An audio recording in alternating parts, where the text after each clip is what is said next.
Hello മക്കളെ, exam തുടങ്ങിയത് മുതൽ ഈ വീഡിയോ കാണുന്ന ഈ നിമിഷം വരെ നിങ്ങളുടെ മനസ്സിൽ എന്താണ് ഉരുവിട്ട അല്ലെങ്കിൽ ഉൾത്തിരിഞ്ഞു വന്ന ഒരു ക്വസ്റ്റ്യൻ ആയിരിക്കും എന്താ? എക്സാം എളുപ്പമായിരിക്കുമോ അല്ലെങ്കിൽ ടഫ് ആയിരിക്കുമോ എന്നുള്ള കാര്യം. മക്കളെ, ഞാനിവിടെ പറയാൻ ഉദ്ദേശിക്കുന്നത് എല്ലാ സബ്ജക്റ്റിനെയും കാര്യമല്ല, ഞാനിവിടെ പറയാൻ ഉദ്ദേശിക്കുന്നത് കെമിസ്ട്രിയുടെ കാര്യമാണ്. കെമിസ്ട്രി എളുപ്പമാകുമോ ടഫ് ആകുമോ എന്നാണ് നിങ്ങളുടെ ചോദ്യമെങ്കിൽ ഉറപ്പായിട്ടും നമ്മൾ പറയുന്നു അത് ഒരു ആവറേജ് ക്വസ്റ്റ്യൻ പേപ്പർ ആയിരിക്കും.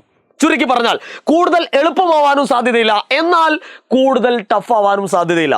ഒരു കാര്യം കൂടി ഇതിനോട് കൂട്ടിച്ചേർക്കാൻ ഞാൻ ഇഷ്ടപ്പെടുന്നു. അതായത് ഇത്രയേ ഉള്ളൂ, കൺസെപ്റ്റുകൾ കൃത്യമായിട്ട് അറിഞ്ഞ് അനുഭവിച്ച് പഠിച്ചാൽ മാത്രമേ നിങ്ങൾക്ക് ഒരു ചോദ്യത്തിനെങ്കിലും ഉത്തരം എഴുതാൻ കഴിയൂ എന്ന് ഞാൻ ഇതിനോട് കൂട്ടിച്ചേർക്കുകയാണ്. ഓക്കെ, അപ്പൊ എന്തുകൊണ്ടാണ് സാറ് ഇതൊരു ആവറേജ് ക്വസ്റ്റ്യൻ പേപ്പർ ആയിരിക്കാം എന്ന് പറയുന്നത് എന്ന് ചോദിച്ചു കഴിഞ്ഞാൽ ന്യൂ സ്റ്റൈൽ തന്നെയാണ് അതിന് കാരണം, അല്ലെ? പുതിയ രീതിയിലുള്ള പുതിയ മാനദണ്ഡ പ്രകാരമുള്ള ക്വസ്റ്റ്യൻസുകളാണ്, അല്ലെ? കേട്ടുപരിചയിച്ച കണ്ടും കേട്ടും അടുത്ത ക്വസ്റ്റ്യൻസുകളൊക്കെ മാറ്റി പുതിയ തരത്തിലുള്ള ക്വസ്റ്റ്യൻ വന്നത് തന്നെയാണ് അതിനുള്ള പ്രധാനപ്പെട്ട കാരണം എന്ന് മനസ്സിലാക്കുക.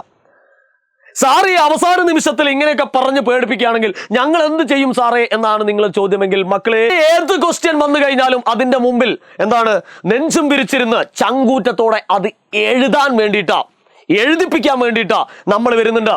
അതായത് 24-ാം തീയതി സൺഡേ രാവിലെ 9 മണി മുതൽ വരാൻ സാധ്യതയുള്ള A+ ക്വസ്റ്റ്യനുമായിട്ട് കെമിസ്ട്രി ടീം വരുന്നുണ്ട്. ഓക്കെ, അപ്പൊ നിങ്ങൾ ചോദിക്കാമല്ലോ സാറേ, ഞങ്ങൾക്ക് ഇതൊന്നും അറിഞ്ഞൂടെ സാറേ. എടാ മക്കളെ, ഒന്നും അറിയാത്തവരാണെ വന്നോളി, ഇനി എല്ലാം അറിയുന്നവരാണെങ്കിൽ വന്നോളി, ഇനി പകുതിയൊക്കെ അറിയുന്നവരാണ് എല്ലാവരും വന്നോളി. എല്ലാവർക്കും സൗകര്യപ്രദമായ രീതിയിലായിരിക്കും നമ്മൾ ആ ക്വസ്റ്റ്യൻ ഡിസ്കസ് ചെയ്യുക.